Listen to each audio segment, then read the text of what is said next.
Hello everybody and welcome to Mr. Stansfield's Education Videos. Today we are going to be taking a look at a few things, or rather a few kind of essential basic skills for digital compositing. So for taking two images, putting them together and making them look somewhat close to blended reality, blended in reality. Like we want our two images that we're bringing together to look as if they are one image. So looking at some ways to do that. Let's start with our two images here, okay? So we have our base image and then this image here. I'm gonna take the layer mask off, and to do that, I can hold the Shift key and then click on the layer mask, and you can see this red X kind of shows up through layer 1 layer mask, and it shows us what this image looks like without the layer mask. I want to go back to the browser over here and look at Pexels, which is where where I am pulling these photos from. Here's the image, right? I downloaded this image, and then I searched for person sitting back, and I thought those keywords would kind of get me to what I wanted. And I realized that actually this image here might help to search for new images. So what I'm searching for now is going to be person seated bench back. Maybe that'll kind of like get me to what I'm looking for. Yeah, so here's like another one that I think would be pretty good. This one would work, right? These two would work here, right? There's quite a few images here that I think would work well for, whereas like, person seated without bench, person seated back, I think was the keyword before. I only got, this was a first hit and it was a good one, but like the rest of these, like, I don't know if these are really the kinds of images that I'm looking for this particular image, for this particular blending of the two images. So the thing that I wanted to talk about today was bringing these two images together in a way that makes it look like the lighting is the same. And I have these here, these adjustments, as well as the layer here. So this is kind of how it starts, and actually, getting the layer mask to reflect just the part of the photo, right? So what I did here was, with the layer mask, was I highlighted and isolated the woman alone. Now this is kind of I did this fairly quickly. Let's zoom in a little bit more. I did this fairly quickly. So it's imperfect, but there are a couple of things to note. One is that I have this highlight happening on the top of this person's arms. So as we kind of add our kind of adjustments here, that highlight actually gets even brighter, or there's more contrast, so it's more noticeable. And so we'll resolve that in just a minute, but one thing to note around the layer mask is the reason that I have this sort of straight line here is obviously because this person's hair would be sort of falling in between the benches. So keeping in mind, like, what is happening here, right? Yeah, an imperfect layer mask. If I wanted to fine tune this some more, I can use a brush tool and kind of paint in, oops, wrong side, X. No, there we go. Now we can sort of paint in, if we want to make this perfect, something like this. All right. So how do we blend these two images together? Well, I'm going to make an adjustment. And so you can see each time I've done this, brightness, contrast, color balance, curves, hue saturation, I'm trying to sort of make it look as if, and I'm just going to go ahead and delete these and then walk you through it. If you're not sure how to like get this layer mask here and move and transform your layer, that's going to be, I think, a separate issue. What we're looking at today is blending two images, the lighting, the brightness, contrast, color, to make it look as if it's one kind of cohesive image. So we're going to use the adjustment layers to do that. And you can find that here, half circle in the layers panel. The key here is that we're going to use a clipping mask to tie the adjustment to the layer that we want to change. And in this case, what we want to do is, let's just turn the visibility of this layer off. Let's look at this image and sort of like just make some observations, right? What's happening here is some direct light is coming in from the window on the right. It's warm, and the question is it a warm color? Is it orange glow happening because of the wood, because of the color of the pews, the benches here? Is it because Oh, and I just realized I kind of screwed this up, actually. We're looking backwards, not forwards. I'm looking over here at these benches. The benches are forwards, and so actually I should have chosen a person facing forward. In any case, whatever. It's too late to change that. But anyway, noticing that, those things, right? So these benches here, these pews over here, I just realized, I just noticed. Anyway, the color, the contrast, the lighting, right? It's a little bit on the warm side. It's fairly contrasty on these certain areas right here. So understanding that like this image is too bright, probably has too much, probably not enough contrast. Maybe some color adjustment needs to happen. So let's go through kind of all those adjustments. And I'm just gonna go through this very quickly. Let's start with brightness and contrast, okay?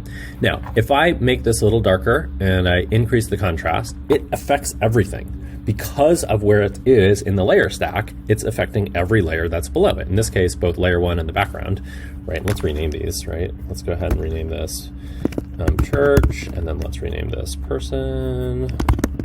There we go, just so we know. But let's go ahead and in this brightness and contrast adjustment, right? We only wanted to adjust the person. So how do we do that? We use a clipping mask. Now, there's a great shortcut key. If you hold the Option or Alt key, Option on a Mac, Alt on a PC, and you mouse over the space in between the two layers here, you can get that clipping mask. That little arrow indicates that this is now only adjusting the person layer, the layer that's directly below it. So if you turn that on and off, you can see that that brightness and contrast adjustment is affecting only this person layer. Now you can also use groups to try to kind of arrange, right? So you can actually use a clipping mask to a group. So sometimes that's helpful. Brightness and contrast, I think actually maybe decreasing the contrast and brightness is what we want to do for now. Let's go ahead and warm this up a little bit. You could use a photo filter, you could use a color balance. Let's go ahead and use a color balance layer adjustment. And again, the default is not that it will be a clipping mask here. Option click, and there it is. If you also want to right click, you can add a clipping mask or release a clipping mask. If you use the right click, you can do that way as well. Go ahead and add a little red and yellow to this just to warm it up a little bit. Try to match that value. Now that's looking okay as is. You may want to tweak that a little bit more. Command Option 0 will zoom into 100%. Command plus will zoom in even more. And one of the things that I wanted to notice really quickly here is that the highlight, there is a rim lighting, we call it, on the top of this person's arms. And so what I want to do is actually show you, if you notice that after you make some adjustments down the road, or you notice it beforehand, and you can fine tune your layer masks on the person layer here. And what we can do is actually just take that part of the whole kind of selection and we can bring it down. I'll show you what I mean. What we're going to do over here is go to our layer mask and hold the Command key or the Control key on a PC and click on the layer mask, and it will make a selection from the layer mask. We can then shrink the layer mask by going, shrink the selection by going up here to Select, Modify, Contract, and I'm just going to contract it by like 1 pixel. Let's see how far in that goes. I'm going to zoom in pretty far here because I really want to be clear about where this line is. I think it's not quite enough, so I'm going to do it one more time. Select, Modify, Contract, and then I'm going to do 2 pixels. Now that's a little bit too much, I think, so I should have done one more. Let's go back to that. Select, Modify, Contract, and we'll do it by 1 more pixel. For the total contraction is 2 pixels, right? We did 1 and then 1. Now you can see that the selection on the arms is just inside that white space. And because it follows the contour of this person's arms, I'm not too worried about cutting it off or cutting it down. I'm also just wanting to do that on the shoulders, not the hair, and I don't want the bottom part of this selection to be affected. So what I'm going to do now is use the lasso tool to expand my selection a little bit. I'm just going to use the regular lasso tool, and I'm just going to go ahead and take, oops, I need to go up here to add, or I need to hold the shift key to add to the selection. There we go. And I'm just going to include kind of more than I need. Remember, you always loop with your lasso. That looks pretty good. The hair, I don't mind shrinking that by 2 pixels, but if I wanted to expand that, I could. What we're going to do next,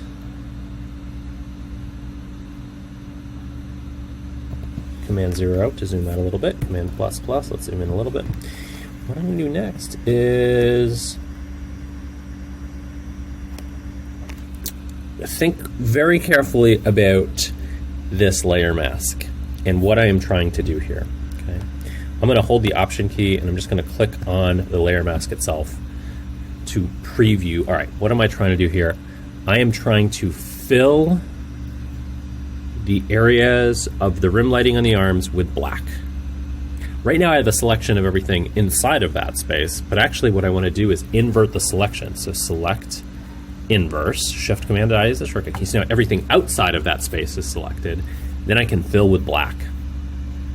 Edit, fill, and then fill with black. Click OK.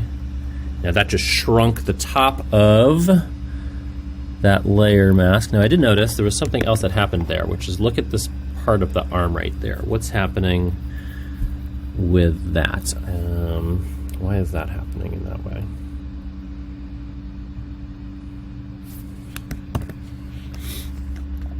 I'm not exactly sure why that's happening, but inside of that selection gets a little darker. There's some bleeding happening, and I don't think I necessarily want that.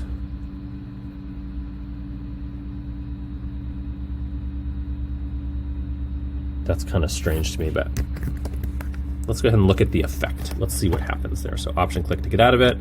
I can Command D to deselect, and then I can actually, let's go up here to before the selection. So we'll go to this and then this.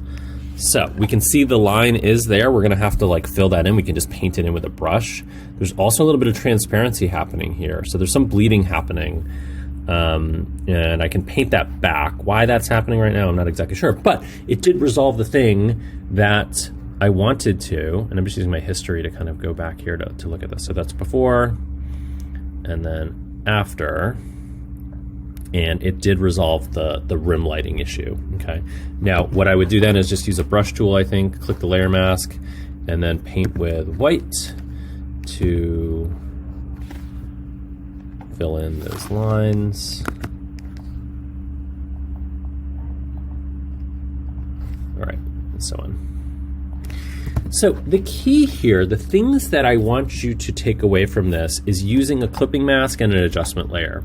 Figuring out how to get the layer that you want to be a different color or a value using an adjustment that you're going to pull up from this half circle, whatever it might be, hue, saturation, brightness, contrast, curves, levels, etc. And then clipping that adjustment layer to the layer that you want it to affect. And then you can also use layer masks in conjunction with that. So for example, if I wanted to, let's do a new one. Let's use a curves layer here. Now, this one was defaulted to the clipping mask because I had selected the layer that I wanted to adjust and the other adjustments were already clipped. So that's kind of interesting that, you know, to note that it will do that if you have the layer selected and there's already a clipping mask above it. It will default to that. So we're gonna go ahead to our curves adjustment here and let's just make this really dark. Let's bring this all the way down. And I wanted to do this in part because I wanted to show you guys the thing that happens here is that when you do a curves adjustment, there's a little bit of a color thing that happens too. Let's turn that eyeball on and off, right? So it does actually look like it's a little bit warmer in my mind. So you can change the blending mode of this adjustment layer to luminosity, and that will only affect luminosity or brightness rather than color. So this is one way to do that. Now the skin tone doesn't quite look right to me, right? So I'm gonna undo that, I think. I don't necessarily, or I can just change this back to normal. And then maybe I'll just desaturate it as an additional layer, that's possible. But let me show you what I mean by using a layer mask in conjunction with the clipping mask. So the layer mask is here. What I could do is I could fill this with black, okay? Now I'm gonna use a shortcut key. I'm gonna hold the Command key and then press backspace or delete. Command delete on a Mac, Control backspace on a PC. And what that did is it filled that layer mask with the background color. So over here, you can hit D on the keyboard and that will default to white foreground, black background, and then X will switch those two. Command delete will fill with the background color, Option delete will fill with the foreground color. So depending on what your foreground and background are, X, Command delete fill with black, Option delete will fill with white. Okay, so I want to fill this layer with black, and then I want to use the brush tool at 100% or higher. I want to get the brush tool and I want to paint in with white. Now watch what happens here. I can sort of paint in, well, I just want to darken this area. You know, maybe I just want to darken the shoulder. Okay, so you can paint in there. Now, the brush dynamics are important when you're doing this kind of thing. Let's go ahead and look at the top here. You have your brush size and hardness. I'm often painting with this kind of thing with a hardness that's set to 0. That's a soft edged brush. Watch what happens when we paint with an edge at 100%. You can see the effect very clearly. I'm going to step backwards, step backwards, step backwards, step backward. Watch what happens when I set my hardness to 0. Now, the shortcut keys, by the way, to change the size and hardness are the right and left bracket keys in conjunction with Shift or without Shift. Without Shift was going to change the size. Watch this. I'm going to go, it actually doesn't show us this if we have that pulled down, but if I hold the right bracket, you can see this goes up to 80. And if I hold the Shift key and I go to right bracket, it changes versus left bracket. It makes it a little softer. So there is a little bit there you can kind of see, but watch what happens when I go with a nice soft brush. It is pretty easy to kind of do this sort of contouring, right? The other thing you can do is paint with a brush at a lower opacity. I usually start with like 30, and I always change my flow when I'm doing my opacity change. So this would be, by the way, I'm going to do a quick shortcut key, Command delete, fill this with black, and then I'm going to start painting with a 30-30, right? And 32, 36, whatever, it's close enough, right? And this is going to just, and what I'm doing is painting on the arm, and I'm just kind of painting it a little bit at a time, clicking and dragging with my mouse or my trackpad or whatever I'm doing. Let me show you the difference here. Option clicking on the layer mask, we can see that the layer mask now, as we sort of paint over it, it gets brighter and brighter. The white parts of the layer mask will reveal the effect of what we've just done, but it does a little bit at a time. So it starts with a gray value rather than a full white, right? So if we went 0, Shift to 0, by the way, that will change your opacity and flow. If you just click 0 and then Shift 0. If you go 1, that'll go 10%, 2, 3, 4. Ooh, I did that too quickly. Oh, that's interesting. Okay, so anyway, 3 will go to 30%. If I wait a second, 4, that's an update. Fairly recent that allows you to go. So if I went to 45%, I just type 45 and it'll jump to 45%. But let's go 0, Shift 0, and then you can see I just paint with white, and the effect of this curves layer now, if I hold the Option key, it will affect the areas that are painted with white, and the areas that are painted with black on the layer mask will hide the effect of that. So that's the basics of using an adjustment layer. In this case, I think that this image probably needs a little bit more work, although we're certainly closer than we were with the base image. You know, by adjusting the layer mask on the person layer, we were able to get rid of that rim lighting using a selection, growing, inverting, contracting, all those things. And then with the adjustment layers, we were able to use the clipping mask to affect only the person, so we can kind of match it to the image below. So I hope that helps you to blend two or more images together to match lighting. You know, the things that I would sort of focus on for the effects, or the adjustments, I should say, to get the effects you're looking for, I would focus on, you know, one or more of these guys here: exposure, brightness, contrast, levels, and curves, to adjust how bright or how much contrast there is. All those will kind of do that in different ways. And then in terms of color balance, I would look for the color balance. Let me rephrase that. That makes a little bit, hopefully, more sense. In terms of matching the color between two or more images, I would use color balance, photo filter, hue saturation, and vibrance. Those are the ones that I would say are probably going to be the most useful. The rest of these I don't use very often for this kind of work. You can do almost everything in curves. It's another video, it's sort of another tool, or rather another kind of instruction on how to use that tool. But if you are familiar with how curves works, feel free to do, you know, color, contrast, everything with curves. It's that powerful of a tool. So hope that helps us with our projects, whatever they might be.